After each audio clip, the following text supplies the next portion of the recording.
Don't touch me with your filthy hands, little brother. The man laughed as he shoved Augusto Valverde in front of the train station. Only yesterday, half the city had belonged to him. He had no idea that two little girls with a notebook were about to change his destiny forever. The wooden bench creaked when Augusto Valverde collapsed onto it. His suit, the same suit he had worn 3 mornings earlier while signing the biggest contract of his life, was now stained with oil, dust, and something darker that he preferred not to name. His hands were shaking, but not from withdrawal. In front of him, the central station roared with its endless motion. Trams crossed the stone pavement. Suitcases rolled. Footsteps echoed. Hundreds of people passed by without noticing him. No one stopped. No one asked anything. To the world, Augusto Valverde no longer existed. He closed his eyes for a moment and smelled new leather, imported coffee, and the scent of an office that no longer belonged to him. When he opened them again, there was only grey pavement and pigeons pecking at crumbs near his shoes. Augusto Valverde, president of Valverde and Tour Group. When I begged you to listen to me, how many times did you shut my mouth in front of the board? Do you remember? Because I remember, Augusto. I remember every single time. A few passers-by began to slow down. Others pulled out their phones. 3 or 4 teenagers formed a half-circle a few steps away. That's Valverde, he heard someone whisper. The one from the news yesterday. He lost everything. That's him.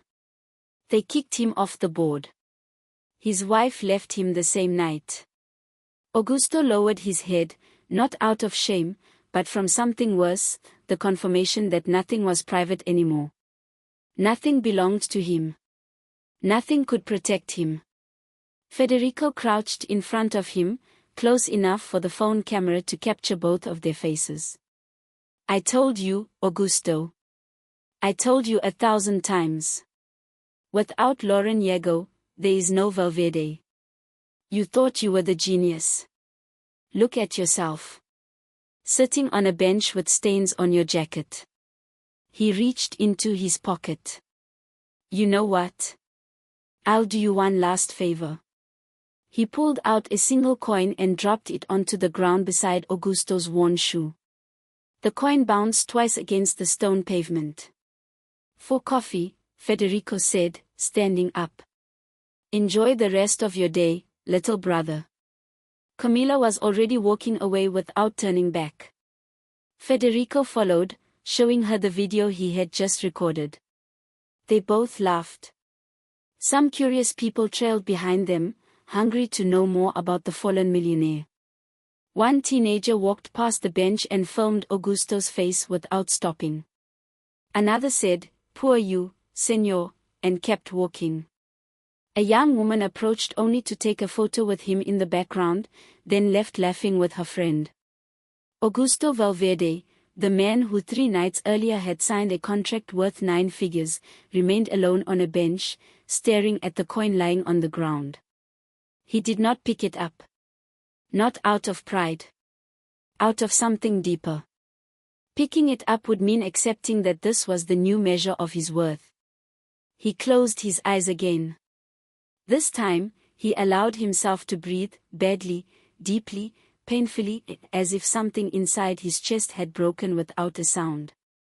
People fall. What matters is who comes close when they are on the ground.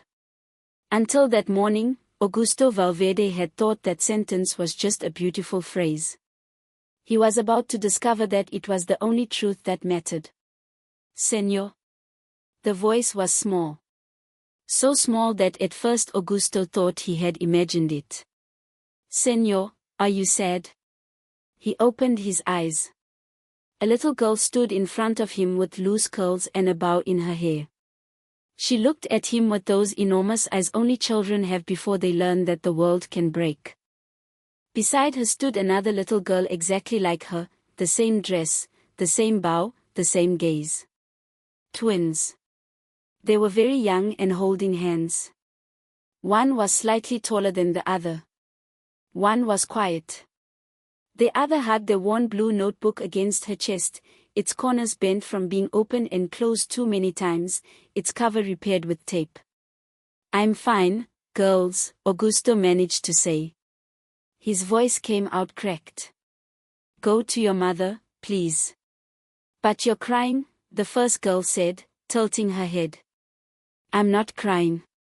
"Yes, you are," insisted the second one with the direct kindness only honest children possess. "Mom says when someone's eyes shine like that, it means they're crying on the inside." Augusto felt something inside him, something that had hardened long before his fall, begin to truly break.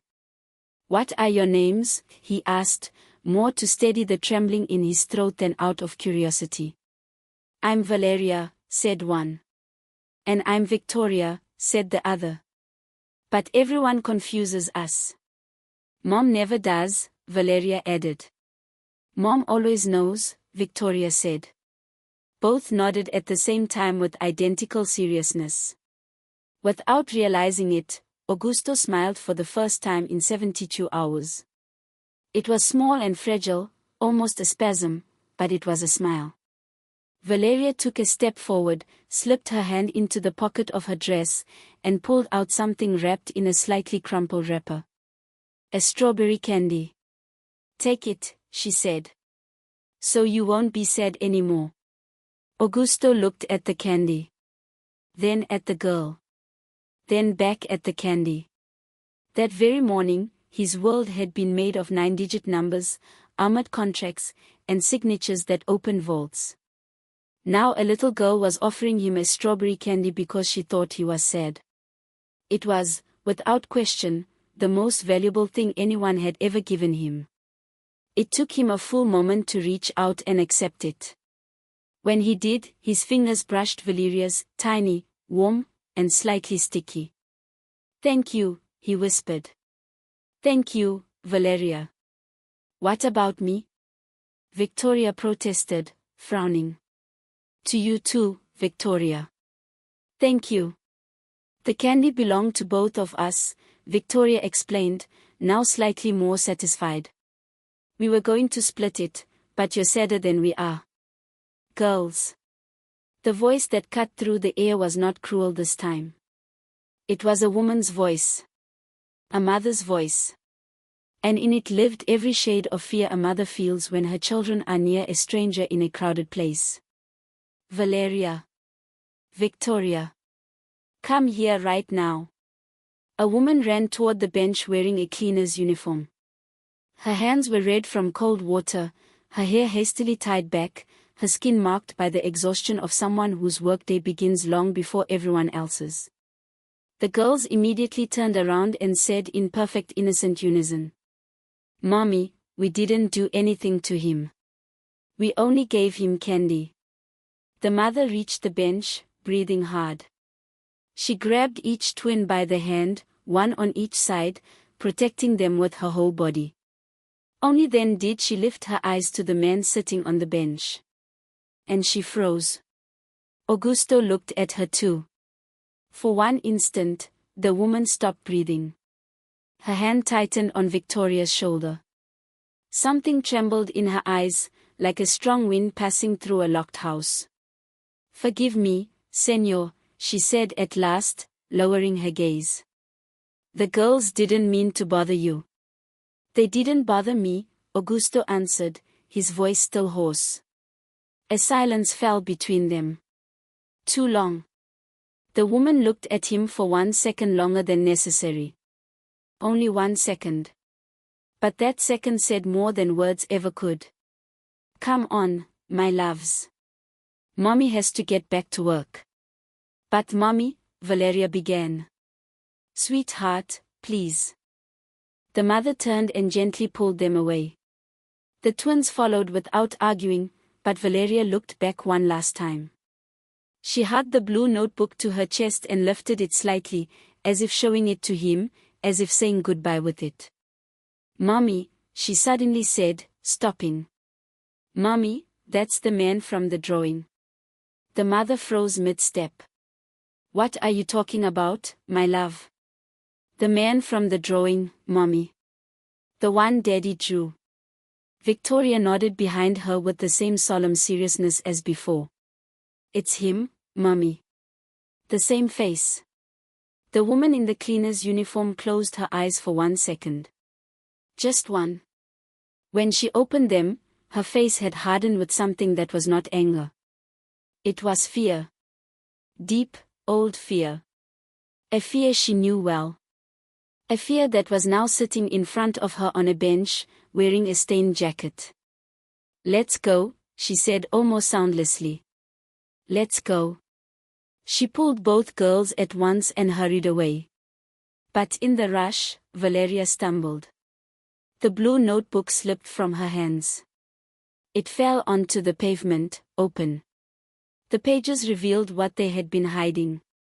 My notebook. Later, sweetheart. I'll buy you another one. But it was Daddy's. I said later. The mother nearly carried her away. Victoria looked back over her shoulder at Augusto and moved her lips silently. Sorry.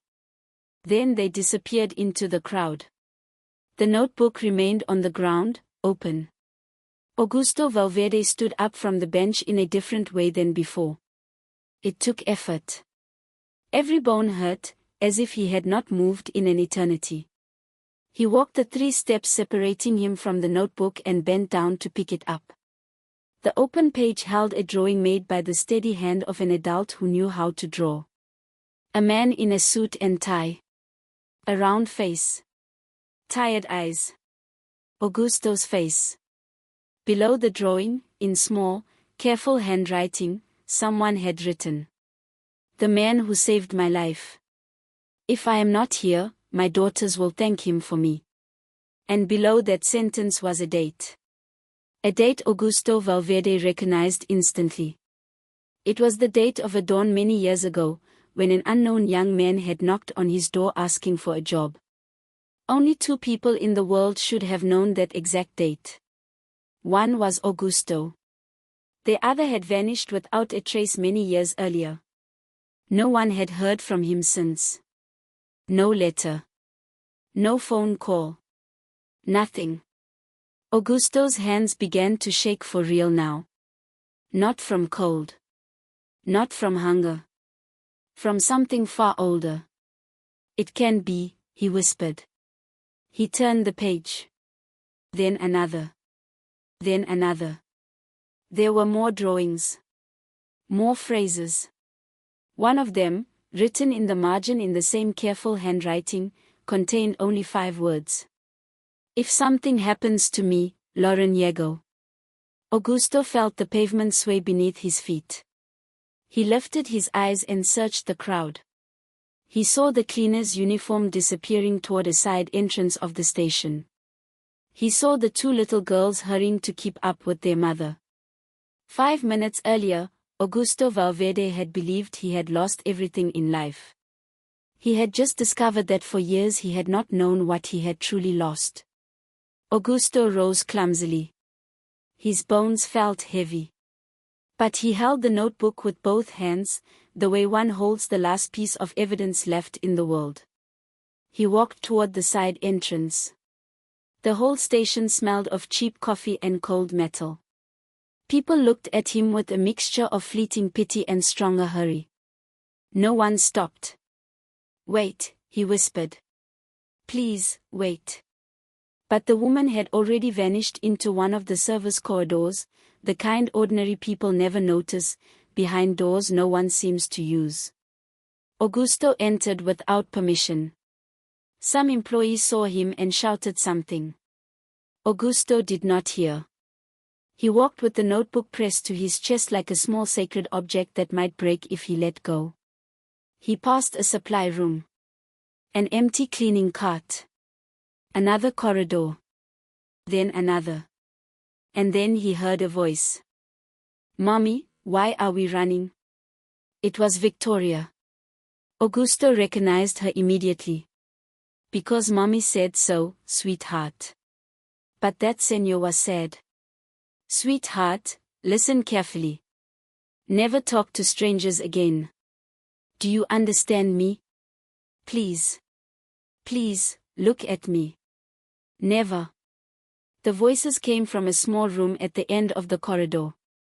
The door was half open. Augusto approached slowly. The woman was kneeling in front of her daughters, fixing Valeria's crooked bow.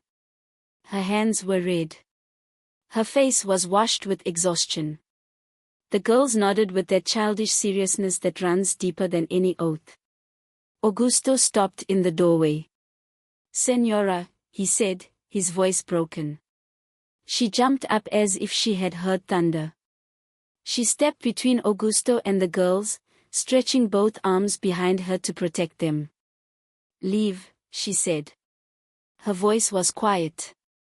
But it was made of iron. "Leave right now.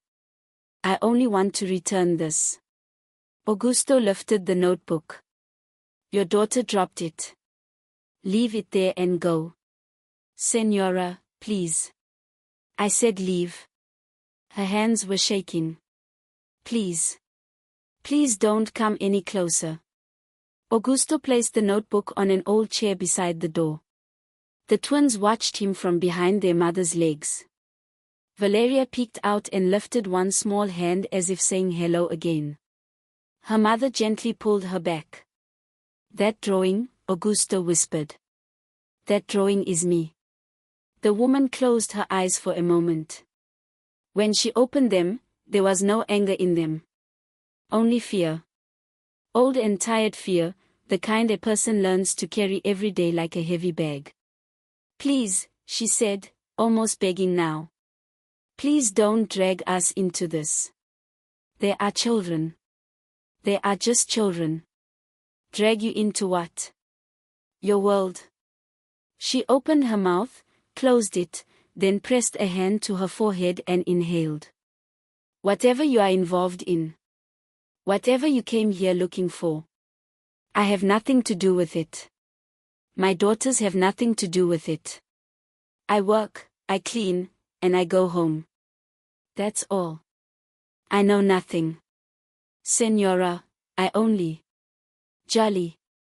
The voice cut off the conversation from the corridor. Heavy. Cold. A woman appeared in the doorway wearing a grey supervisor's blazer, an ID tag on her neck, and the dry face of someone who had made severity her profession. Yelena shrank before turning around. "Yes, Dona Hortensia. What is this man doing in a service area? And you, talking to clients during work hours? Do I need to explain the rules to you again?" "Dona Hortensia, it's not. And your children are here too. In a service room. I told you last week that children are not allowed in staff areas. We already discussed this." The twins pressed close to each other. Victoria put a finger in her mouth, something she had not done in months. Valeria stared at the floor. "Yes, Dona. I had no one to leave them with today. My neighbor got sick. That is not my problem. My problem is that you are here to work. And if you can't do that, there are 100 women outside waiting for this job." Augusto felt something rise from his stomach to his throat. It was not hunger. It was something else. Something he did not remember ever feeling before. Rage. Rage at witnessing a small, useless, ordinary cruelty. "Excuse me, Señora." Hortensia turned to him as if she had only just noticed him. "You need to leave. This is a restricted area. Passengers are not allowed here." She looked him up and down, stained jacket, unpolished shoes, 3-day beard. "We already have enough people sleeping outside." A few curious faces peeked from around the corner. Quiet laughter. Whispers. "Señora," Augusto insisted, recovering a little of his old voice, "I was only returning something to this woman. Her daughter dropped it. I was not speaking to you, Señor.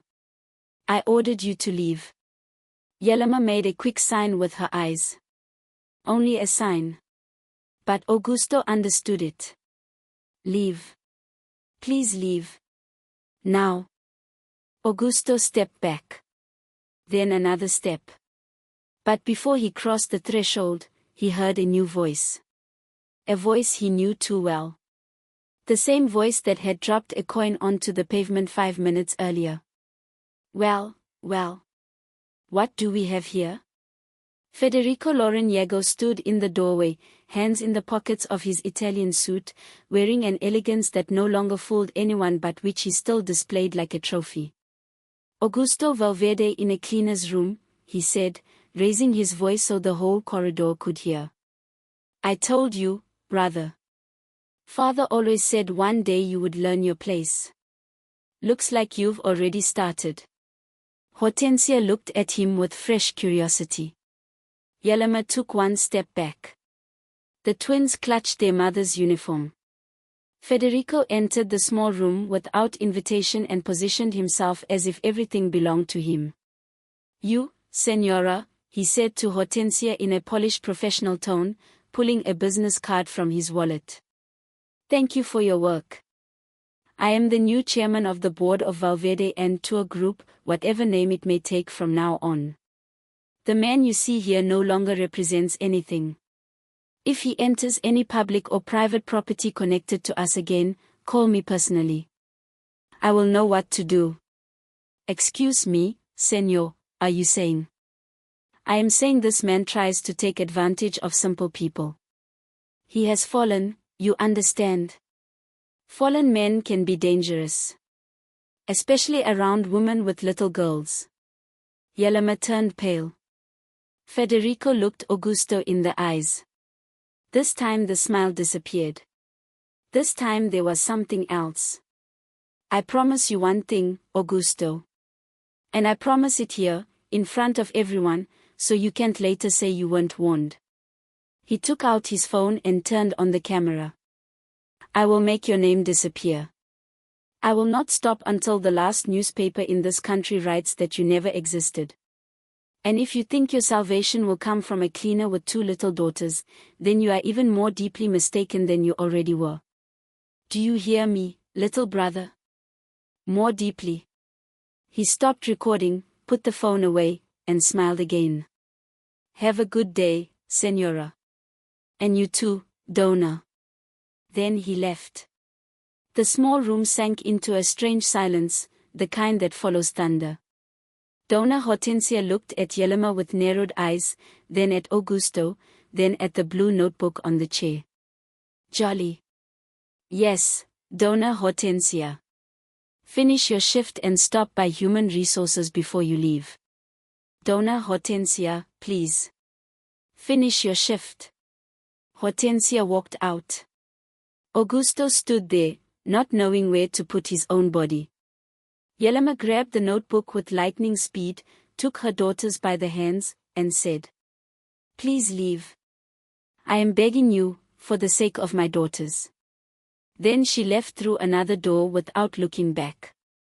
Augusto remained alone in the windowless room. The smell of disinfectant. The yellow light bulb. The old chair. Nothing else. He walked out of the station like a sleepwalker. The sun struck his face mercilessly. He crossed the pavement without knowing where to go. Federico's coin was no longer on the ground. Someone else had picked it up. He sat on the same bench again. There was nowhere else to go. He had nothing. He closed his eyes. Son, I brought you coffee. Augusto slowly opened his eyes. An old man stood in front of him. He wore an old wool jacket and a dark cap. In his hands were 2 cardboard cups of coffee. His face was carved by sun. His eyes were very light blue. On his lips sat a soft, easy smile. Still hot, the old man said. Just made it. I know you won't refuse, so I won't ask. If you don't drink it, I'll have to throw it away, and I hate throwing away coffee. Augusto accepted the cup. It burned his fingers slightly. It was an honest warmth. Thank you, he whispered. Eleuterio Pacheco, at your service. The old man sat at the other end of the bench without asking permission, but without invading his space. I have a kiosk near the side entrance. 40 years at this station. I've seen many people come and go. But few things compared to what happened today. Augusto took a sip. The coffee was simple and hot.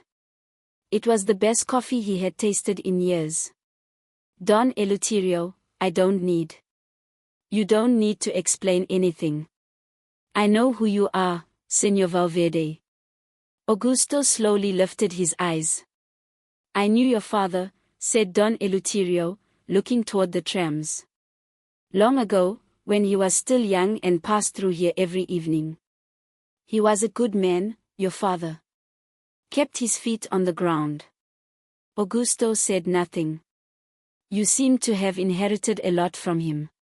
Too much, perhaps. Sometimes, son, inheriting too much is the worst misfortune that can happen to a man. He starts thinking the world is handed to him by nature and forgets it must be earned, step by step, slowly, in a healthy way, with people. The old man's voice carried a gentle authority Augusto no longer expected to hear from anyone. Don Eleuterio. Yes, son. That woman. Señora Jolie. Do you know her? Don Eleuterio smiled faintly, a tired smile belonging to a man who knows many things he does not say. I know her well. Since the day she came to this city with 2 babies in her arms and eyes red from sleepless nights. And before her, years before her, I knew a young man who came here every dawn to read a book before going to knock on the doors of large companies. A young man with a blue notebook always under his arm. Augusto felt his hand tremble around the coffee. Does that notebook sound familiar to you, Señor Valverde? Don Eleuterio, that young man. That young man's name was Joaquin Jolie. The name fell onto the bench like a stone dropped into still water. Augusto Valverde remembered him instantly, with a clarity he had not felt in years. A dawn long ago. His new office. His new company. Everything new. A thin young man, poorly dressed but neat, standing in the doorway with a blue notebook tucked under his arm. Good morning, Señor Valverde. I know I have no degree, but I am very good with numbers. I ask only for 1 week. If I am not useful, I leave without argument. Augusto had given him a week. In that week, the young man discovered a calculation error that saved the company 3 months of losses. Then 2 weeks became 2 years. Then 10. Joaquin became his trusted accountant. The man who signed the balances. The man who knew where every peso was. And when he didn't come to work, Augusto whispered, more to himself than to Don Eleuterio, the entire company said he had stolen money. That it was fraud. That he was ungrateful. And you believed the company, son. I believed Federico Loreniego, the man who repeated it first at every meeting. Don Eleuterio sipped his coffee slowly, like a man with time. Why did you believe him? Augusto stayed silent. He searched for an answer and did not find one. Because I didn't want to think about that young man anymore, he finally said. Because it hurt. Because hating him was easier than missing him. Exactly, son. The old man nodded. You understood it yourself. At your age, that is good. I am old now, and I have learned a few things. It might help you to learn this while it is not too late. What? That almost always, the one who accuses another person the loudest is the one with the most to hide. Augusto closed his eyes. Don Eleuterio stood, placed a hand on Augusto's shoulder for a brief moment, and walked back toward his kiosk. Before leaving, he said one more thing. If you want, son, tonight you can sleep in the little room behind the kiosk. I haven't used it in a long time. There's a clean mattress and a key. The key is yours until you decide what you're going to do. Don Eleuterio, I can't. Don't say anything yet. Just sit. Finish the coffee. Open that notebook. Look carefully. Important things are never visible the first time. Then he left. Augusto finished the coffee and opened the notebook. On the first page was a small drawing, a modest little house, 2 cribs side by side, a woman sitting in a chair and somehow holding 2 babies at once. Below it, a sentence. My whole world in one embrace. On the second page were numbers. Rows and rows of numbers. Columns. Additions and subtractions. At first glance, they looked like school exercises for older children. But Augusto, after 30 years of reading financial statements, immediately saw what they really were. Bank transactions. Disguised. Encoded in small amounts that meant nothing separately but together formed a pattern. A pattern of transfers. A pattern of parallel accounts. Years earlier, the company had suspected a major theft. Augusto remembered the audit. He remembered weeks of reviews. He remembered that they found nothing convincing. Joaquin Jolly had found it all and written it here, in a child's notebook, where no one would ever think to look. On the third page was a photograph taped to the paper. A photo of young Joaquin, smiling, standing beside Yelima. Her hands were not yet red. His face carried the expression of a man seeing his entire future at once. Along the edge of the photograph, scratched by hand, was another name. Another warning. F. Panamanian accounts. If something happens to me, everything is here. Augusto felt cold sweat run down his back. He turned the 4th page. Then the 5th. Then the 6th. On the 7th lay a folded letter, small and written in the same careful handwriting. For my daughters, for the day they grow up and want to know why Daddy was not beside them. Augusto closed the notebook. He had no right to read it. For a long time he sat staring at the pavement. Watching people pass. Thinking about things he had never allowed himself to think about before. How, after Joaquin's disappearance, Federico began taking on more and more responsibilities. How, in the years that followed, Federico became indispensable. How, 3 nights earlier, at the board meeting, it had been Federico who presented false evidence of contract manipulation. Fabricated emails showing that Augusto had received illegal money. How Camila, his wife, had been dining with Federico for years, while he noticed nothing. How for years he had been a man inside a cage without bars. Augusto Valverde set the empty coffee cup on the bench. And for the first time in 72 hours, he stood up. He was no longer thinking about what he had lost. He was thinking about what he had to do. That night, he slept in the small room behind the kiosk, where Don Eleuterio had left him a clean blanket and a light bulb operated by a pull cord. The mattress smelled of dampness, but it was dry. To Augusto, it was a palace. He slept little. He spent most of the night with the open notebook on his knees, decoding Joaquin's system. The small amounts were dates. Multiplications were sums of money. Subtractions indicated transfers abroad. Each drawing of the girls inserted between pages hid a numeric key beneath it. Joaquin had been far more gifted than Augusto had ever realized. And far more loyal. When he came out of the small room, dawn was only beginning. The city smelled of bread and cold car exhaust. Augusto reached the kiosk. Don Eleuterio was already there, opening bundles of newspapers.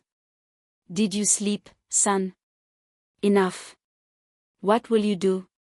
I need to speak to Senora Jolly.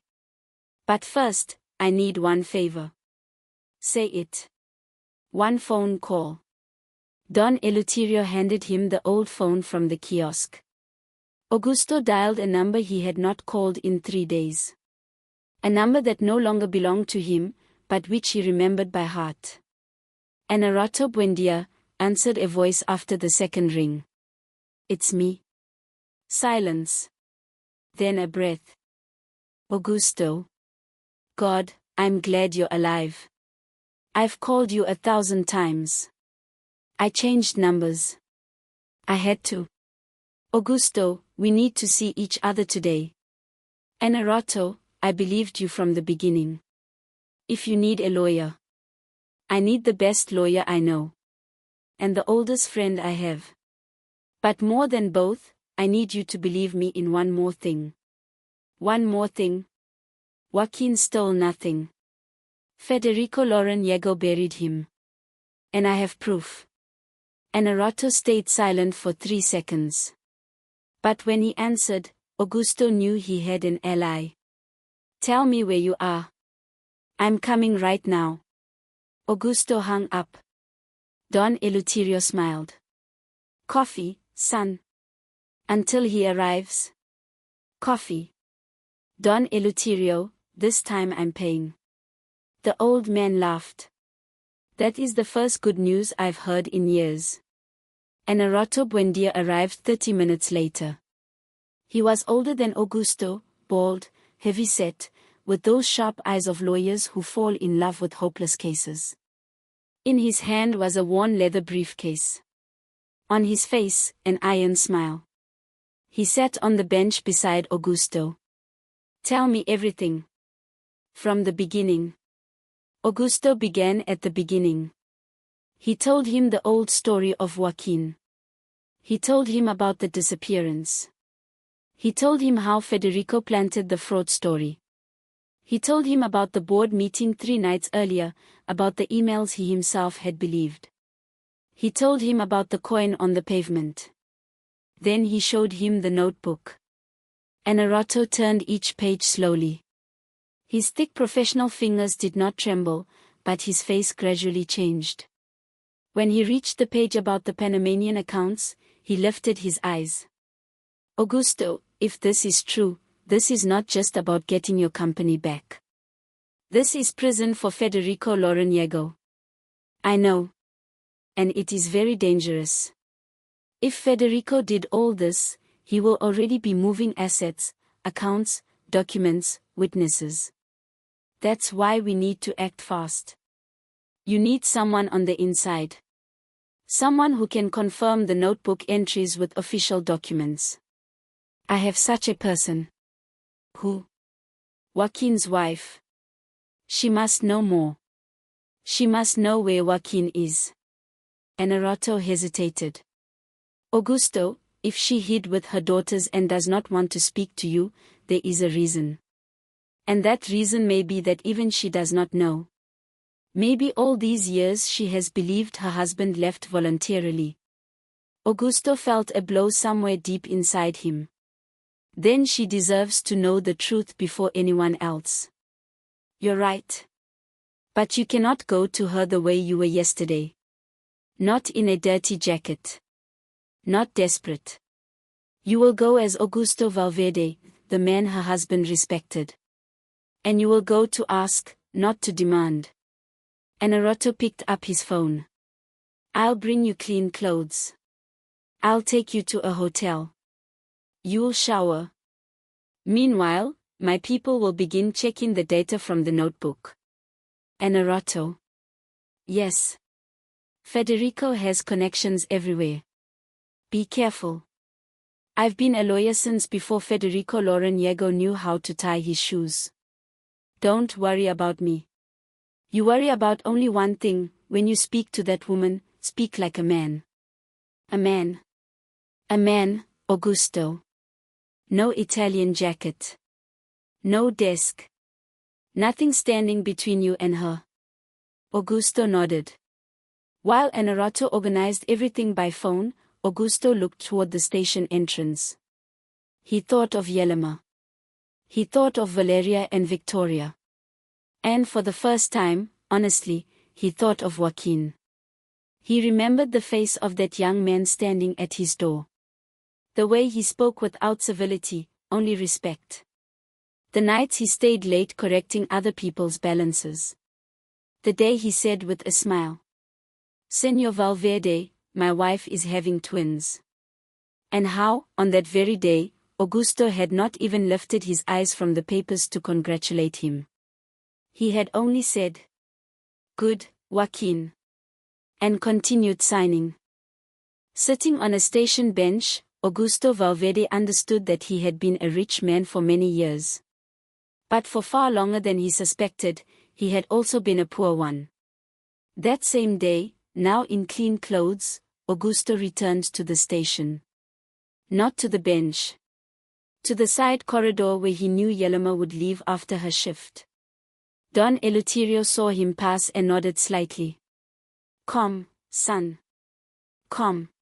Augusto waited for an hour. Almost 2. He breathed deeply every time someone passed who was not her. And then she appeared.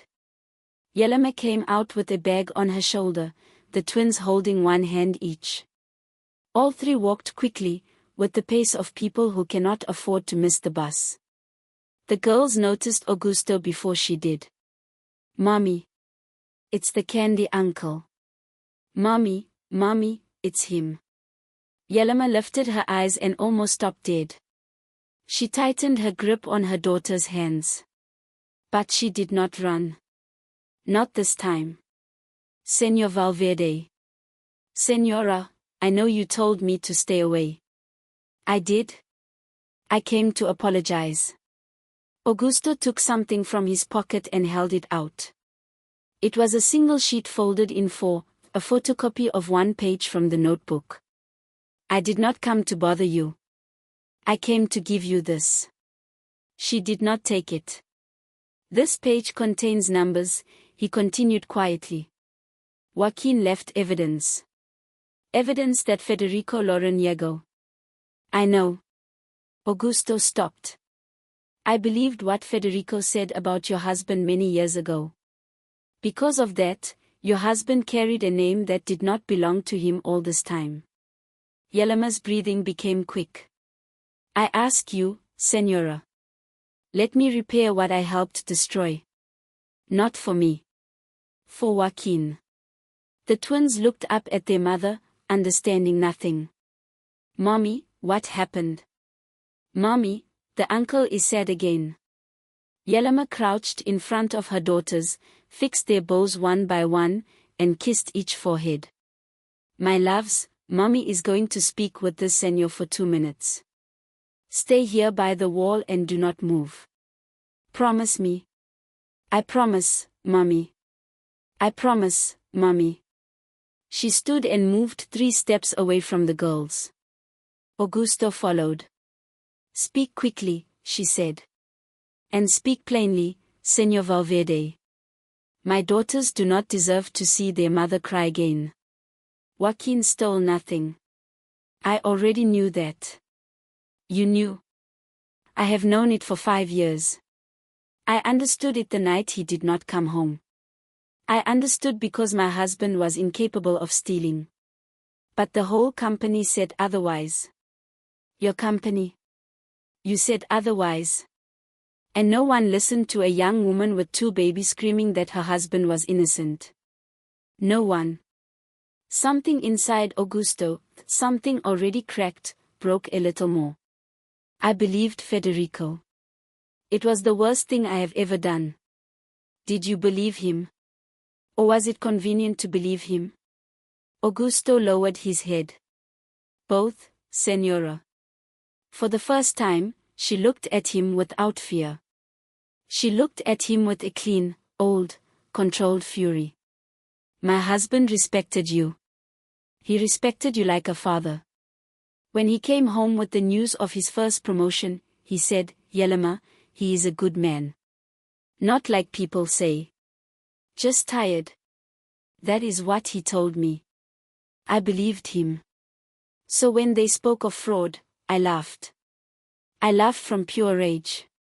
But my daughters did not laugh, Señor Valverde. My daughters grew up not knowing where their father was. Do you know where he is, Señora Yelema?" She closed her eyes. When she opened them, a tear ran down her cheek. She did not wipe it away. No. I have not known for 5 years. You have had no contact with him? One letter, Señor Valverde. One single letter. It arrived 4 months after he disappeared, with no return address. It had only 3 sentences: I am alive. Do not look for me. Protect the blue notebook. One day someone will come for it. Augusto pressed a hand to his chest. I waited 5 years, Señor Valverde. 5 years cleaning floors to feed my daughters. 5 years not knowing if my husband was alive. 5 years believing that the day someone came for that notebook, everything would change. Yelema. Do not call me by my name. That must be earned. You are right. Forgive me. I will believe you once. Only once. If you prove to me that this man, this Loreniego, will pay for what he did to my family, I will help you. But if this is a game, if this is one of your business moves, if you rich people simply want to wash your hands with the story of a cleaner and her 2 daughters, then I will tell you one thing: leave my life today and never return. Not even to this station. Because I swear, my daughters will lose nothing else because of a man like you. Augusto nodded. You have my word, Señora. I know my word is no longer worth what it once was. This time I will defend it to the end. Yelema inhaled deeply and looked at her daughters, who stood still like little soldiers. Then she looked back at Augusto. All right. What do you need? I need your permission to speak on your behalf and on Joaquin's before the press, before the board, before Federico Loreniego. When? In 3 days. In 3 days I have a double shift. I will cover your shift, Señora, if you allow me. Yelema hesitated. I don't accept gifts. It is not a gift. It is justice arriving late. 5 years hung between them. A very long pause. Then Yelema said something Augusto had not expected. I will ask you one thing, Señor Valverde. Ask. When this is over, whether you win or lose, whatever happens, stop looking at my daughters the way you are looking at them now. Why? Because you look at them as if they are your salvation. My daughters are no one's salvation. They are 2 little girls. They need to live like little girls. Augusto nodded slowly. That sentence would remain with him forever. You are right, Señora. I will not look at them that way again. Good. Thank you. This time, she did not correct him. She returned to her daughters, took them by the hands, and the 3 of them disappeared into the crowd, heading toward the bus. Augusto remained standing in the middle of the pavement, breathing strangely, feeling that for the first time in years he was walking toward something instead of running away from something. That evening, in Enarato Buendia's office, Augusto sat in front of 3 computer monitors. Enarato had called his nephew, a young financial analyst named Yvonne Broca Montoya, famous for reading hidden balances the way other people read newspapers. Yvonne had the notebook open beside the keyboard. Joaquin's numbers, encoded as small sums, were now being compared with the official account movements of Valverde and Tour Group over the past 10 years. Uncle, Yvonne said without taking his eyes from the screen, this is elegant. Elegant? Whoever wrote this was a genius. Look here. Every drawing of the girls in the notebook, every flower, every sun, every little house, marks a transaction. The position of the signature under the drawing indicates an approximate date. We are still verifying it, but at first glance the pattern is obvious. At regular intervals, for at least 10 years, small amounts left several operating accounts and went into an intermediate account. From there, the full amount was transferred into a Panamanian account. In whose name? Augusto asked. Yvonne smiled a joyless professional smile. The Panamanian account is under a shell company. Its formal owners are two Panamanian lawyers. But the beneficiary owner, guess. Federico Loreniego. Federico Loreniego. Anarato ran a hand over his bald head. 30 years in the profession, and even he felt a chill. Augusto, this is enormous. It's a colossal amount, Yvonne added. How much? Yvonne typed, waited, and named a figure. Augusto closed his eyes. The number that came from Yvonne's mouth was almost identical to the amount of the last major contract Augusto had signed 3 days earlier, the contract that had been the peak of his professional life. That same amount, accumulated peso by peso over 10 years, had flowed out of his company and into Federico's pocket. Anarato, tell me this is not just prison. I know what it is. It is restitution. It is. Augusto stopped in the middle of the sentence. He searched for words and found them. It is a chance to return 5 years to a woman who had them stolen from her. Yvonne lifted his eyes. Señor Valverde, there is one more thing I need to show you. Speak. On the last page of the notebook, beneath the end of the codes, there is another account number. A personal account in Joaquin Jolly's name. That account was opened 5 years ago, 2 months before his disappearance. It has an active balance. And 3 months ago there was movement. Augusto straightened in his chair. Movement? A small international transfer. Monthly support sent to this account, then withdrawn from local ATMs. Local where? Yvonne turned the screen. In a coastal city in the north of the country. 3 months ago. Before that, another. And another before that. Every month for years without a single missed payment. Anarato and Augusto went silent. Someone had continued using Joaquin Jolly's account. Joaquin, Augusto whispered. He is alive. Yvonne nodded. He is not only alive. He has been trying, month after month, to send money to someone. To whom?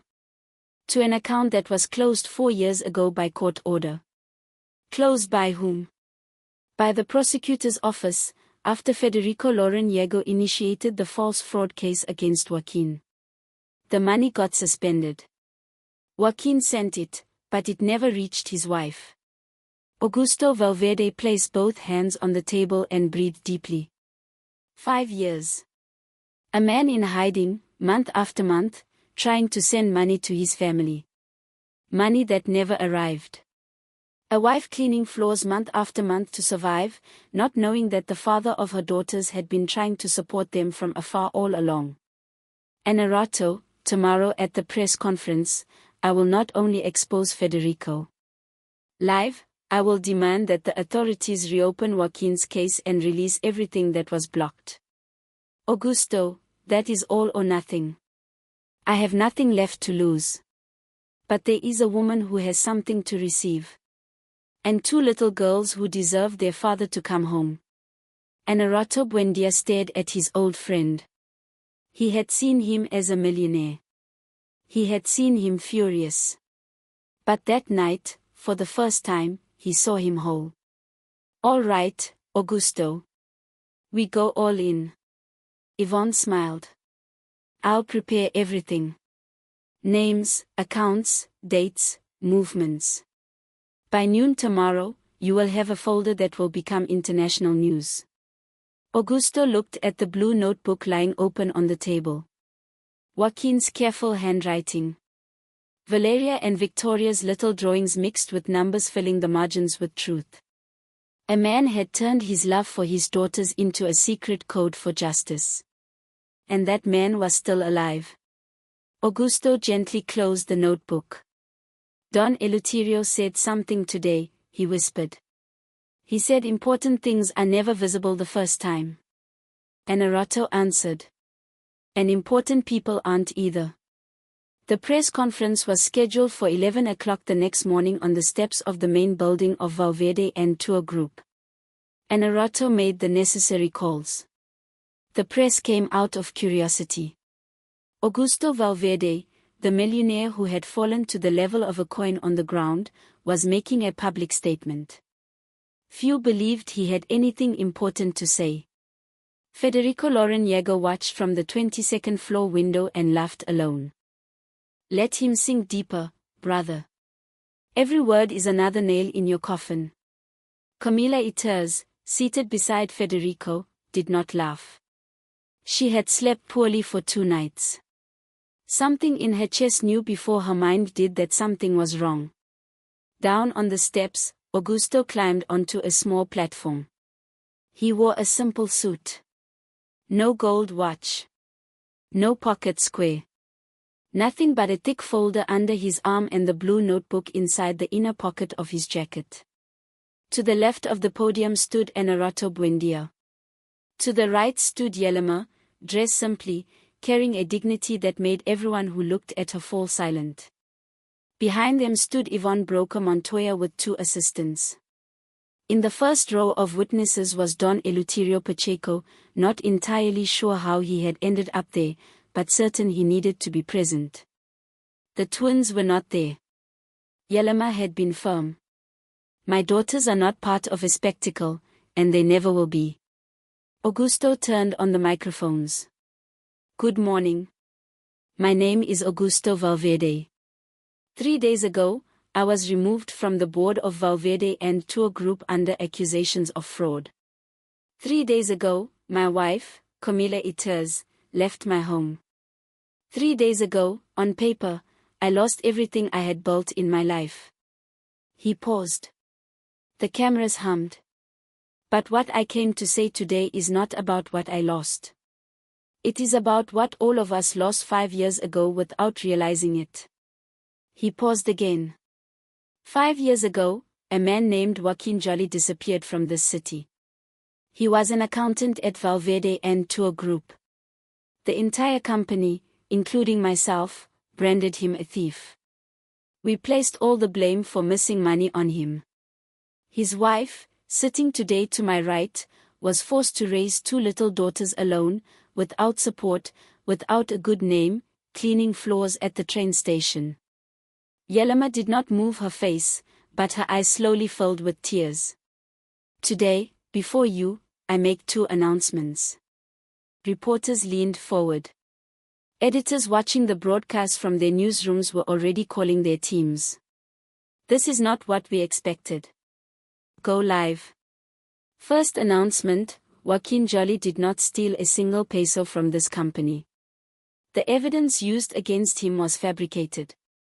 Inside this folder are the documents that confirm it, and I am sending copies right now to the prosecutor's office and to the media. Enarato began handing out copies. The press area stirred like an alarmed hive. Second announcement. Augusto pulled the blue notebook from his jacket. Before disappearing, Joaquin left written evidence. He left proof of who redirected money from Valverde and Tour Group for years into a personal account in Panama. That evidence was ingeniously hidden inside this blue notebook, among drawings of his 2 daughters, Valeria and Victoria. The noise grew louder. The name of the person responsible, Augusto continued, raising his voice above the crowd, is Federico Loreniego. The crowd exploded. On the 22nd floor, Federico Loreniego jumped up from his chair, his face twisted. Camila pressed a hand to her mouth. Farce! Federico shouted, reaching for his phone. Call security. Call my lawyer. Federico, Camila whispered almost without sound. Is it true? Shut up. Shut up right now. But Camila was no longer listening. She was staring at the screen in the office, at the face of her former husband standing at the podium with a calmness she had not seen in him for years. Down on the steps, Augusto continued speaking. In this folder, he said, opening the first section, are account movements, date by date, line by line, showing 10 years of carefully concealed thefts disguised as legal operations. The last operation, 3 months ago, was a transfer worth several million, exactly matching the deficit reflected in our most recent closing. A deficit that, by strange coincidence, was blamed on me. Journalists began shouting questions. An orator raised his hand. One at a time, please. An elderly reporter known for her fearlessness spoke first. Senor Valverde, can you prove that this notebook truly belonged to Senor Jolly and is not a recent fabrication? Augusto looked at Yelema. Yelema nodded. She walked to the microphone. People fell silent out of respect, even though almost no one knew who she was.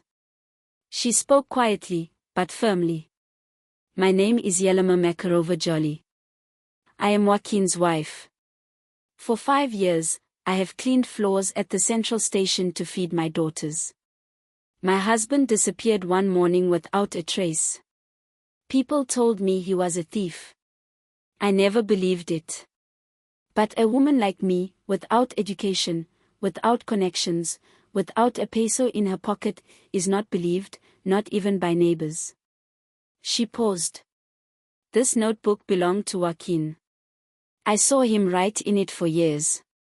I thought he was writing stories for our daughters.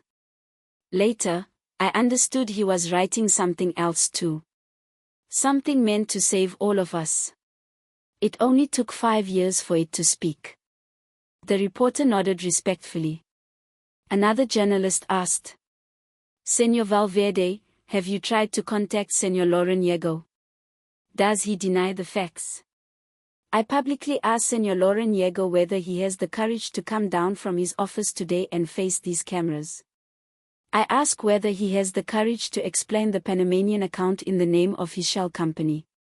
I ask whether he has the courage to look into the eyes of the woman who cleaned floors for 5 years to feed the daughters of the man he decided to bury alive. The cameras turned toward the building entrance. Reporters rushed toward the doors. 30 seconds passed. No one came out. Then the doors opened. Federico Loreniego appeared, his face red, his small eyes furious, his flawless suit wrinkled across the back. Behind him came Camila Iters. But she was not walking beside him. She walked at a distance, as if Federico's back no longer offered shelter. Federico strode toward the podium. This is a farce.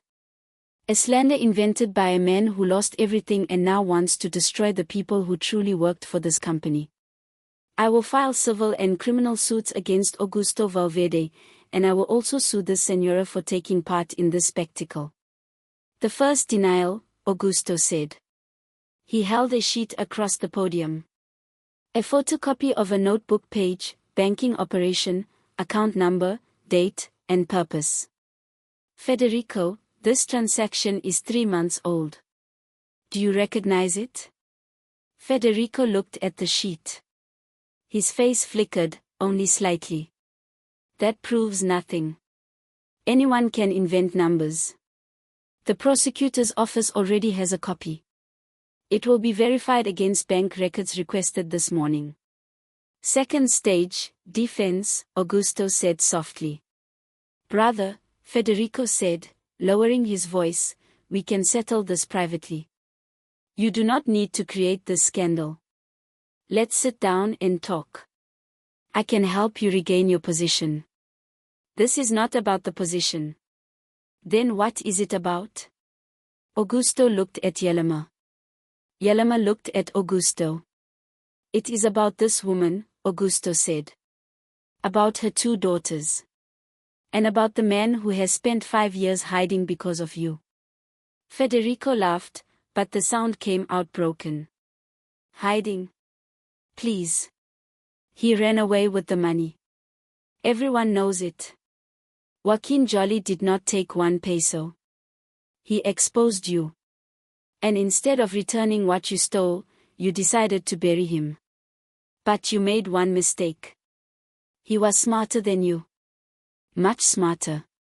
Before leaving, he left a notebook with every name, every account, every date. The third collapse began. Federico lifted his hand to say something. The hand froze in midair. His face changed. Something in his eyes gave up. The people around the podium saw it.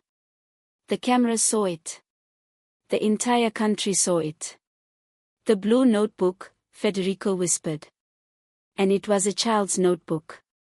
"I thought."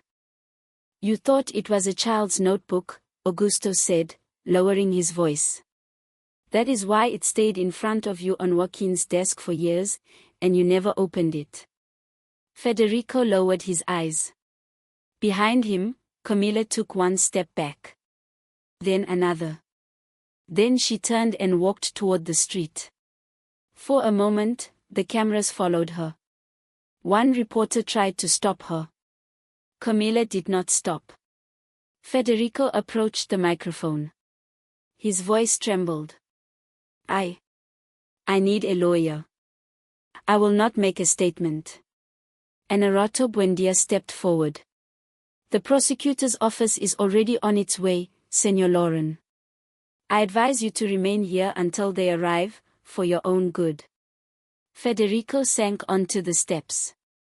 He found himself at the level of reporters' shoes, at the level of Yelena Jolly's feet as she stood beside the podium, clutching the blue notebook to her chest. For one moment, their eyes met. Yelena said nothing to him. Federico said nothing either. But something in that silence straightened after 5 years. Augusto returned to the microphone. "One last thing," he said. "This is not about revenge. It is about returning what never belonged to us. I place all my personal assets at the disposal of the prosecutor's office to help secure restitution of the stolen funds. And I ask, with all the strength I have left, for one more thing, that Joaquin Jolly's case be reopened this week, and that his family receive what has belonged to them for 5 years but never reached them." Yelena closed her eyes. This time, she allowed the tears to fall. Yvonne Broca Montoya approached Augusto from behind and whispered something into his ear. Augusto turned to him in surprise. "Are you sure? It just came through 5 minutes ago." Augusto returned to the microphone. His hands were shaking. "Ladies and gentlemen, I have just received last-minute information. My legal team contacted, during the night, the consulate of the country where our data indicates Senor Jolly is located. 5 minutes ago, authorities from that country confirmed in an official communication that a citizen with that name is indeed living under the protection of an international witness protection program. At this moment, he has been notified that his case has been reopened." Yelena bent forward. Anarato held her arm. Don Eleuterio, in the first row, removed his cap and pressed it to his chest. "My husband," Yelena whispered. "My husband is alive." "He is alive, Yelena," Augusto said, leaving the podium to approach her. "And he is coming back." The cameras captured that moment. All of it. In silence. The next day, that moment went viral across the continent. The video of Augusto announcing that Joaquin was alive reached more than 15 million views in the first 24 hours. The image of Yelena clutching the blue notebook to her chest became an image shared in kitchens, offices, buses, and markets across the region. But what moved people most was not Federico's exposure. It was a quiet sentence Yelena said without a microphone, almost to herself, while Augusto asked the prosecutor to reopen the case. A camera accidentally captured it, and the automatic captions carried the phrase around the world. "My daughters will know their father." That evening, thousands of humble homes cried in front of their screens. The next morning, headlines took over the country. "The Blue Notebook, undeniable evidence from a father who never ran away." Augusto Valverde, from a station bench to the platform of justice. Yelena Makarova Jolly, the cleaner who protected what the company could not read for 5 years. But the most read headline, the one that stayed on small-town walls, was different. 2 little girls, a candy, and a notebook, that is how it all began. The prosecutor's office moved quickly. An official investigation was opened against Federico Lauraniego. His Panamanian accounts were frozen. His former allies on the board began distancing themselves from him like passengers moving away from a sinking ship. Some confessed. Others handed over documents they had kept out of fear. Each confession confirmed what the notebook had already revealed. Camila Iters did not call Federico again. She did not call Augusto either. She went to her mother's house in a small town where no one knew her and, from there, a few days later, sent Augusto a short letter. 2 lines. I do not ask you to forgive me. I only ask that someday, when you can, you remember that I was also deceived, most of all by myself. Augusto read the letter 3 times, placed it in a drawer, and did not reply. But he did not tear it up either. The board of Valverde and tour group gathered for an emergency meeting. Augusto was reinstated unanimously. The partners who had voted against him only days earlier now tried, with strained smiles, to convince him they had always been on his side. Augusto listened without interrupting. When they finished, he spoke. Gentlemen, I will accept reinstatement. But I warn you of one thing, I will not forget how each of you voted in that meeting. Not out of revenge, but for the lesson. This company has been ruled by fear for too many years. That is over. If any of you prefer to leave instead of change, I will understand.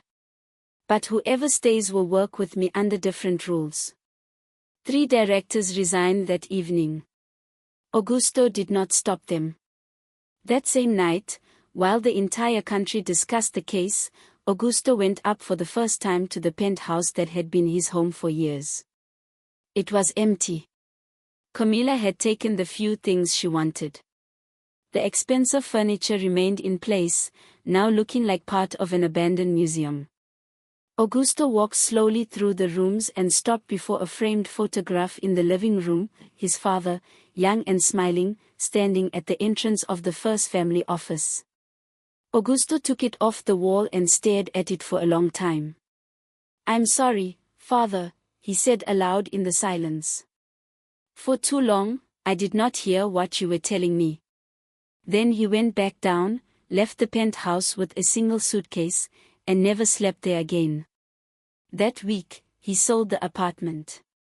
With the money, he bought nothing for himself. One morning, a few days later, Augusto arrived at the modest apartment where Yelima lived with her daughters. He brought coffee, sweet bread, and an envelope. Yelima opened the door with suspicion. The twins peeked from behind her with curiosity. It's the candy uncle. Mommy, let the uncle in again. Augusto smiled. Good morning. Good morning, girls. Good morning, Señor Valverde, Yelima said with a new voice she had learned to use, half cautious, half welcoming. Come in. The apartment was tiny, a living room with a low table, an old sofa, a window with light curtains, and on the wall, a framed pencil drawing of a man in a suit and tie. Augusto froze, looking at it. We framed it 3 years ago, Yelima said behind him. The girls said they wanted to see the man from the notebook every day. Yelima, tell me I don't deserve that. That is not for you to decide. It is for them. Augusto turned. The twins sat on the sofa, staring at the envelope he had placed on the table. What's in the envelope, Mommy? Victoria asked. I don't know, sweetheart. Señor Valverde. Augusto sat opposite them on a small chair, almost child-sized. He looked ridiculous, but he no longer cared. Girls. Yelima. In this envelope is the first letter your father wrote many years ago. It was in the blue notebook. I found it when I began reading the pages, and I decided it had an owner. The twins went still. Is it from Daddy? Valeria asked. It is from Daddy. It is for you. Mommy, can we open it? Yelena pressed a hand to her mouth, took several breaths, then sat between them on the sofa. Yes, my loves. We will open it together. She opened the envelope and pulled out a carefully folded sheet. Joaquin's small, precise handwriting filled the page. For Valeria and Victoria, my beloved daughters. If you are reading this, it means something did not go the way I wanted. I left not because I did not want to be with you. I left to protect you. I will come back, my loves. I will come back. But if something happens and I do not return, I want you to know 3 things. First, your father loved you from the first moment he learned there would be 2 of you. I cried from happiness that day, and that cry is still with me. Second, your mother is the strongest woman I know. If anyone ever asks you to choose someone to admire, choose her. Always her. She never gives up. And if I am even a little bit of a good man, it is because she taught me to be one. Third, the blue notebook I leave for you is the most important thing your father owns. Not only because it holds his drawings, but because one day someone will know how to read it. When that day comes, everything will begin to return to its place. I love you with all my heart, my little ones. I will come back. Daddy. Both twins said very quietly. Valeria pressed the letter to her chest. Victoria squeezed her mother's hand. Mommy, Victoria finally said. Daddy loved us. Yes, my love. He always loved you. Mommy, Valeria said. Will Daddy come back? Yelena looked at Augusto. Augusto nodded. Yes, my love. Daddy is coming back today, God willing. The twins did not fully understand, but something moved through the air and passed through them. Something that made Valeria climb onto the sofa and hug her mother, while Victoria hugged both of them. Augusto slowly stood up. His eyes were full of tears. He did not wipe them. Yelena, I will be outside the entrance when they arrive. I will knock. Thank you, Señor Valverde. Augusto. Augusto. He stepped into the hallway, closed the door softly, and sat on the step outside the apartment. An Arato Buendia and 2 consular officers arrived 3 hours later. Behind them walked a thin man with a small backpack, his face far more worn than in the old photographs, 5 hidden years living in his eyes. Joaquin Jolly. Augusto stood. For a moment, the 2 men looked at each other without moving. They had been employer and employee. There had been hurt and silence. There had been 5 years of unknown truth. Augusto extended his hand. Joaquin took it, not as a greeting, but with both hands, gripping tightly. Señor Valverde. Joaquin. Thank you for reading the notebook. Augusto could not say anything. He only lowered his head. Forgive me. Forgive me for these 5 years. Augusto, Joaquin said, using his name for the first time. If I had trusted you more, things might have been different. It was not your fault. Not only yours either, Señor. Let us share it like men and both learn from it. Augusto nodded, his voice rough. Your wife is waiting for you. And your daughters. Señor Valverde, before I knock on that door, one question. Yes. How are they? Augusto thought about what to say. Only one word came to mind. Whole. Joaquin nodded, closed his eyes, breathed in, and knocked. Yelena opened the door. She looked at him for one instant. Only one. Her face broke without sound. No scream. No sob. Only a hand rising to her mouth and stopping there, trembling, as if she was afraid to remove it and discover that the man at the door was only a vision and not a living person. Joaquin did not move either. The backpack hung from one shoulder. His shoes were dusty. 5 years stood in his eyes. Yelema, he said. A single word. The way only he called her. The way she had continued hearing it every night in dreams, never knowing whether it was memory or invention. Yelema took one step forward. Then another. And without saying a word, she embraced him as if she had held that embrace back for 5 years. Both hands on his back. Her face on his shoulder. No scream. No loud crying. Only pressing herself to him slowly, like someone using her body to make sure something is real. Behind them, the twins did not understand at first. They stood in the middle of the living room, staring at the unfamiliar man holding their mother. But something in the air told them what their ears had not yet grasped. Valeria was the first. She dropped the letter onto the sofa, took 2 small steps, and stopped. Mommy? Yelema slowly pulled away from the embrace, took Joaquin by the hand, and brought him to the center of the living room. She crouched in front of both girls, her eyes full of tears. My loves, this is Daddy. Daddy? This is Daddy. Daddy. Daddy.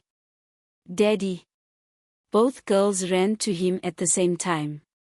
Joaquin fell to his knees to receive them. He wrapped both arms around them until the 3 of them became one small bundle in the middle of the living room.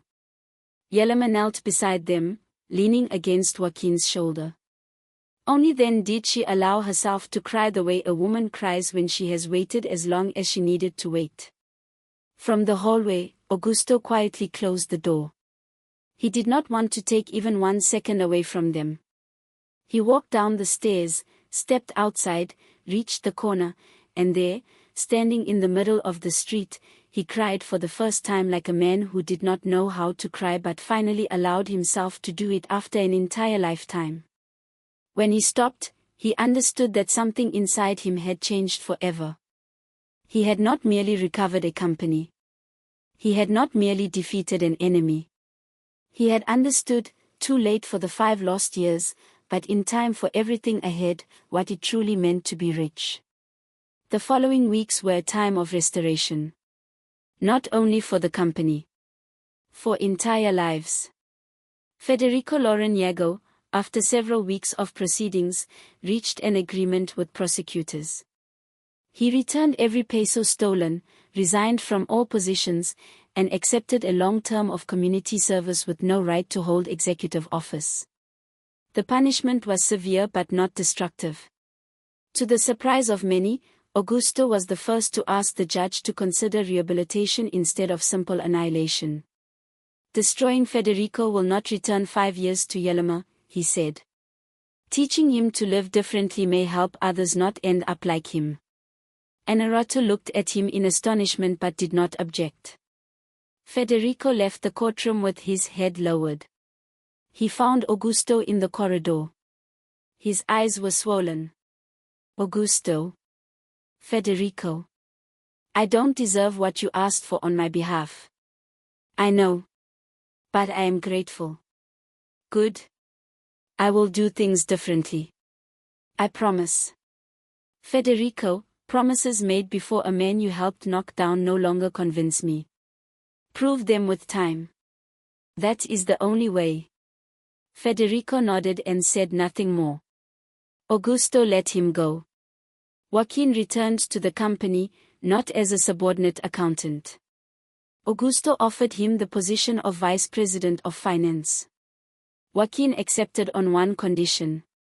I will work only if the first program we launch is connected to the people who clean floors. Augusto smiled. He had already been thinking the same thing. Yelema left the outsourcing cleaning company and joined the newly created foundation. The foundation was called the Blue Notebook. Its first mission was to support the families of workers harmed by labor injustice or disappearance. Yelema was named General Coordinator.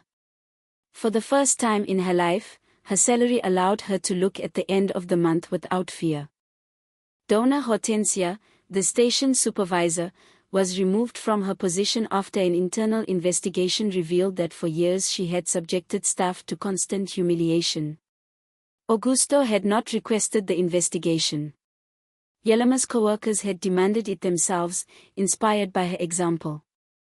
Don Eleuterio Pacheco, however, accepted none of Augusto's offers. Augusto offered him an official job, a lifetime pension, anything he wanted. "Son, I already have my kiosk. At my age, the only new thing I need is fresh coffee every morning. If you want to help me, tell your people to buy a newspaper from me when they pass by. That is all I ask." That was the first time Augusto truly laughed in a month. Don Eleuterio, "From now on, that is company policy. Then we are satisfied." One evening, Augusto invited the Jolly family to his new apartment. It was medium-sized, modest, with a large wooden table and a living room with 2 windows. Augusto had learned to cook since moving in. Not well, but with effort. Yelema brought dessert. Joaquin brought a book. The twins each brought a new drawing. Augusto welcomed them at the door. "Family," he said quietly.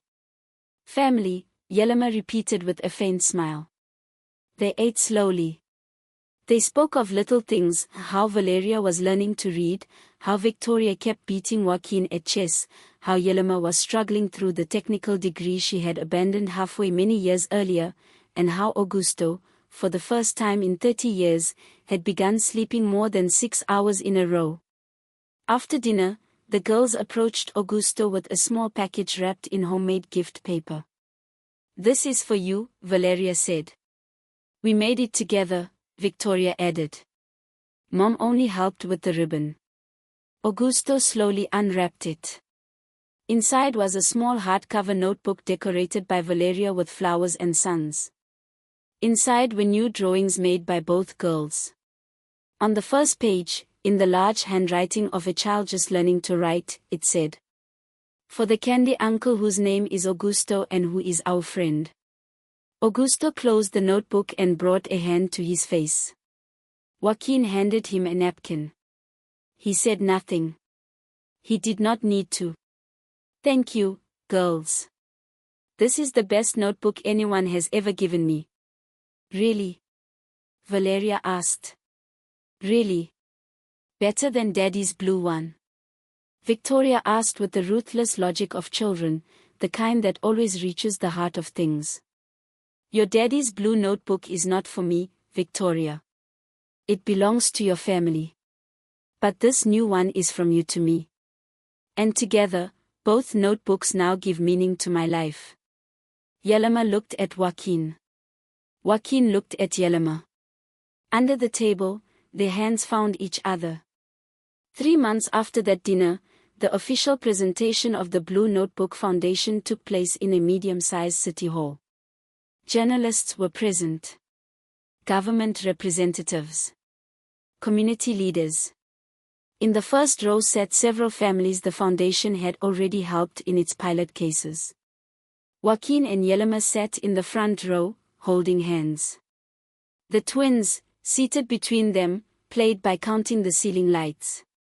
Don Eleuterio, who this time agreed to attend as a guest, was there wearing his best jacket, a crooked tie, and a smile that filled his whole face.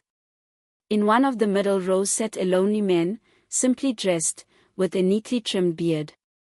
Federico Loreniego, under conditional supervision, had received special permission to attend. Augusto had personally signed the authorization. The hall filled. Anarato Buendia stepped to the podium and introduced the founder. Augusto stood. No expensive jacket. No tie. Nothing separating him from the audience. "Good evening." A pause. "A few months ago, I lost everything, my company, my name, my wife, my reputation. For 3 days, I sat on a bench at the central station, staring at a coin on the ground that someone had thrown to me for coffee." He paused again. "I did not pick it up. Not from pride, but from fear of admitting that this was the new size of my life. The hall was silent. What lifted me from that bench was not a brilliant idea. Not a lawyer. Not a call from a business partner. It was a strawberry candy given to me by two little girls passing by. Those girls decided I was sad. They did not know who I was. They did not know what I had done. They did not know who had stolen 5 of the most important years from their family. They simply gave me the only thing they had in their pocket. He paused for a long moment. Today, from this podium, I want to speak to 2 different groups of people. First, to those who have felt invisible. To those who clean floors before the rest of the city wakes up. To those who wait for the bus at dawn. To those whose work holds up an entire building while their names are never spoken in board meetings. To you, I say, I watched you pass by me my entire life, and I did not notice you. I did not even know the name of the woman who cleaned my office for years. It turned out that this woman, and others like her, were the ones keeping the whole company breathing. I ask forgiveness from all of you, for myself, and for everyone like me who has not yet learned to see you. Some women in the hall began to cry. Others applauded softly without even raising their hands. Second, to those in power. Those with large offices, large salaries, large decisions. I speak to you differently. I was one of you for 30 years. I will tell you what I understood very late, but still in time. The true danger of power is not that someone may come and take it from you. The true danger is that you get used to not looking at people. And when you stop looking at people, sooner or later people stop existing around you. Then, on the day you fall to the ground, there is no one left to lift you, because for years you yourself made the people who could have lifted you invisible. A pause. Dignity is not granted from behind a desk. It is recognized along the way. Long applause. Money cannot bring back a father. But truth can. More applause. A candy in the right hand is worth more than a contract signed by a multinational corporation. Laughter, applause, tears. In these months, I have seen what I could not see for years. I have seen simple families whose dawns hold entire cities on their shoulders. I have seen red hands with more history in them than many books. I have seen little children look at strangers with a kindness we adults must learn again. And this is what I understood, what I will carry with me for the rest of my life. The day a country learns to see its quietest people, that country will begin to truly heal. The hall applauded for a long time.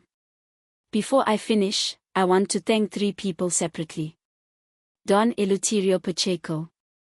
40 years at his kiosk in that station. When I was at the bottom, he was the first to give me hot coffee and sit beside me on a bench without asking anything in return. Don Eleuterio, please stand so the country can know you. Don Eleuterio hesitated in the front row, then finally stood and lifted his cap in greeting. People applauded. He sat quickly, embarrassed. Joaquin Jolly worked with me for many years. He was treated unjustly.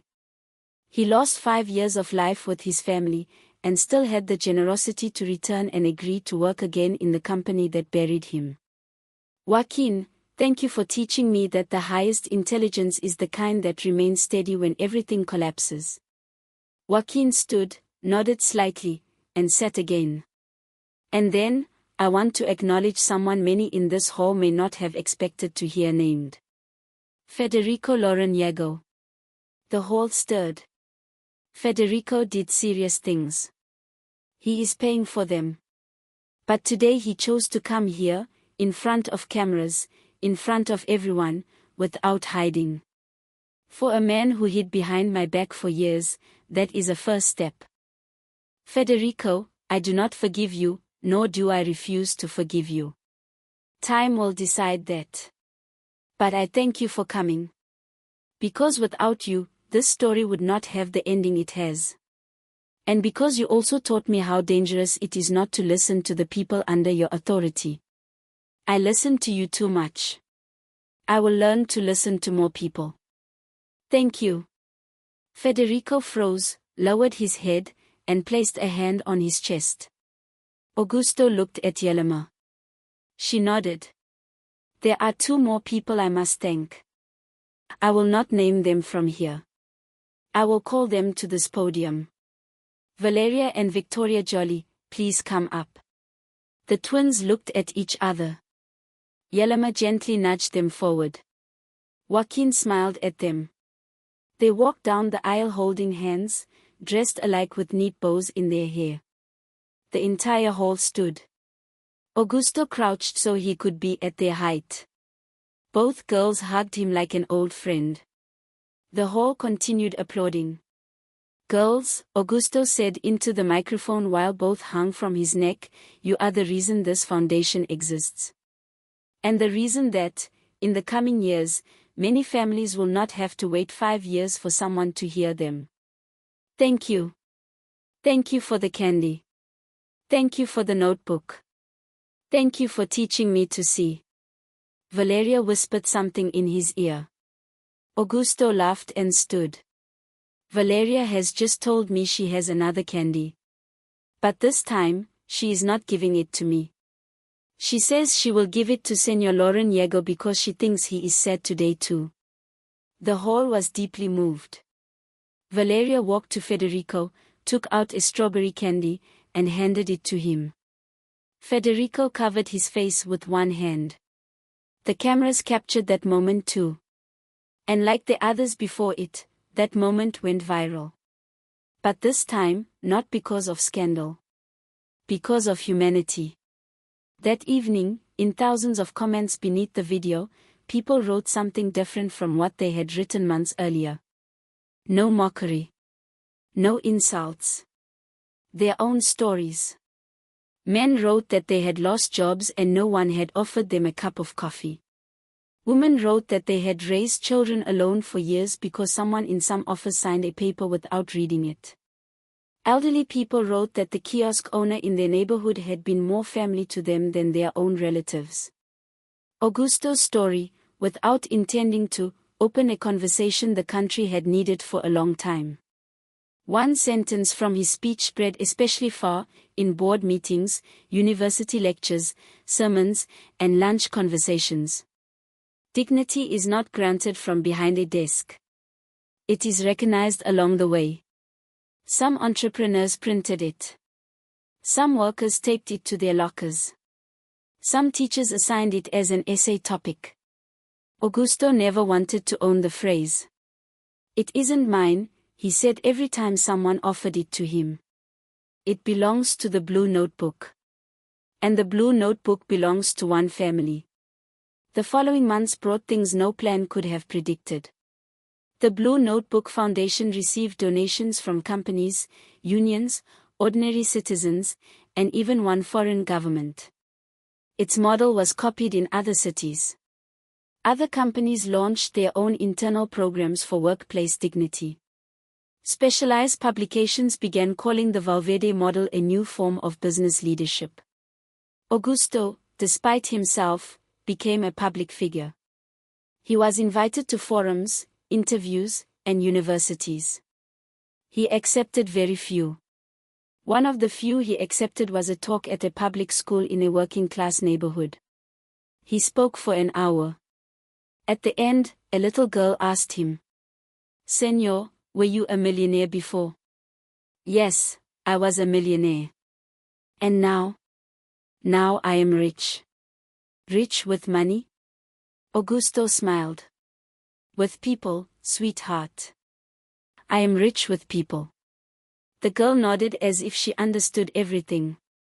And in her own way, she truly did. Joaquin and Yelena, after several months, began to live as a full family again. They bought a modest house in a quiet neighborhood. The twins started attending a good school, not by privilege, but by merit, because of the achievements they had already earned. Valeria discovered she loved writing. Victoria discovered she loved drawing. Each, in her own way, carried something of the Blue Notebook within her. Donna Inez Salva, the neighbor who had cared for them during the hardest years, became their grandmother by love. She came every Sunday for lunch and brought rice pudding. Don Eleuterio stayed at his kiosk, but Augusto, without being asked, sent a crew of painters and carpenters to renovate the place without touching its soul. They fixed the roof, added a refrigerator, and placed a small table for visitors who wanted to sit with coffee.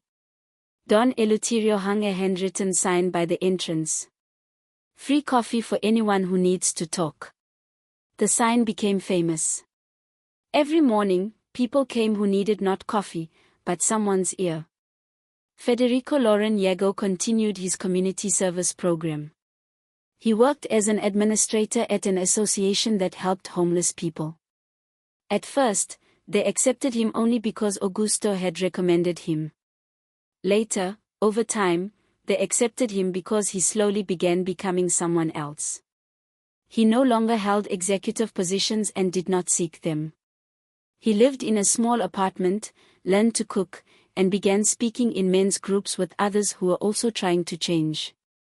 One day, in one of those groups, someone asked him what moment in his fall had hurt the most. He answered, "The day a little girl gave me a candy." Why? Because I realized that what had been destroying me for years was not money, but my inability to accept tenderness without suspecting a trap. Camila Iters did not return to the city. In her mother's village, she found a smaller but more honest life. Months later, she wrote Augusto another letter. Only 2 lines. "I am glad you are well. And I am glad that bench, in the end, became the beginning of something good." Augusto placed it beside the first letter in the same drawer. One Sunday afternoon, on his way to Don Eleuterio's kiosk for his usual coffee, Augusto sat one last time on the wooden bench. The same bench. The same place on the pavement.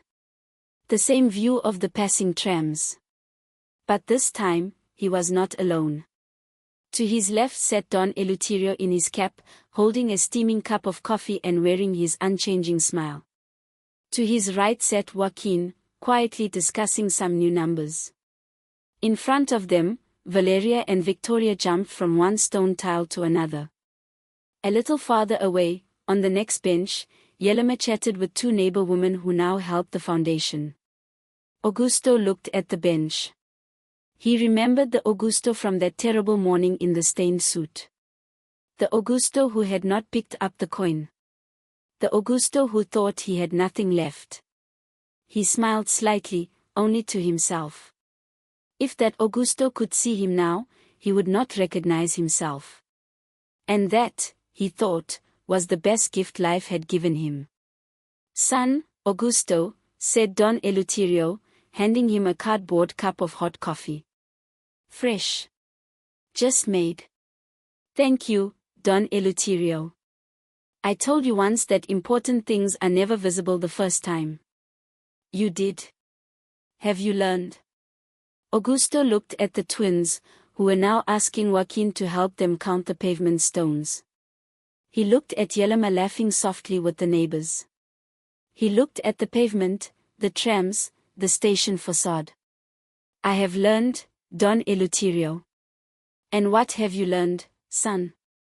"That I owe life nothing else." "Nothing?" "Well, one thing." "What is it?" "I owe it to keep looking carefully, for all the years when I did not look." Don Eleuterio nodded, took a sip of coffee, and closed his eyes toward the sun.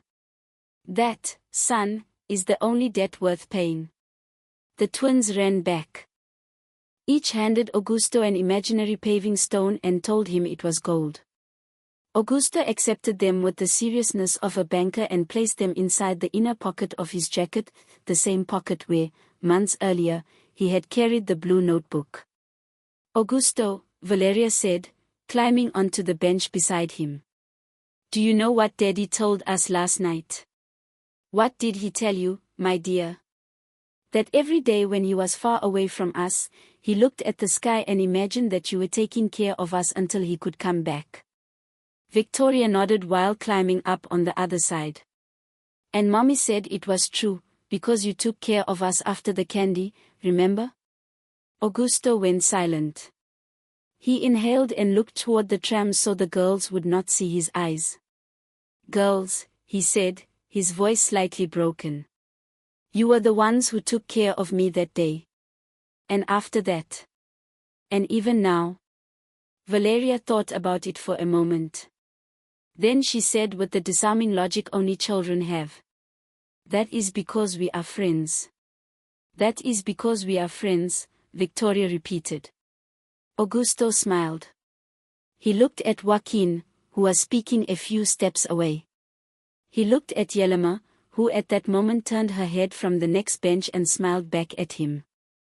And there, sitting on a bench with simple coffee in his hand, with a family that was not his but somehow belonged to him, with the entire station moving around them unaware of his story, Augusto Valverde understood what no contract had ever taught him. The greatest wealth of a man is not measured by what he has when everyone smiles at him. It is measured by what remains with him when everything collapses. And sometimes that wealth comes to you on its own, with 2 little ponytails, a strawberry candy, and a worn notebook in its hands. Augusto closed his eyes. He felt the sun on his face. And for the first time in a very long time, he needed nothing else. He had lost everything. And 2 little girls with a notebook had given him back his destiny.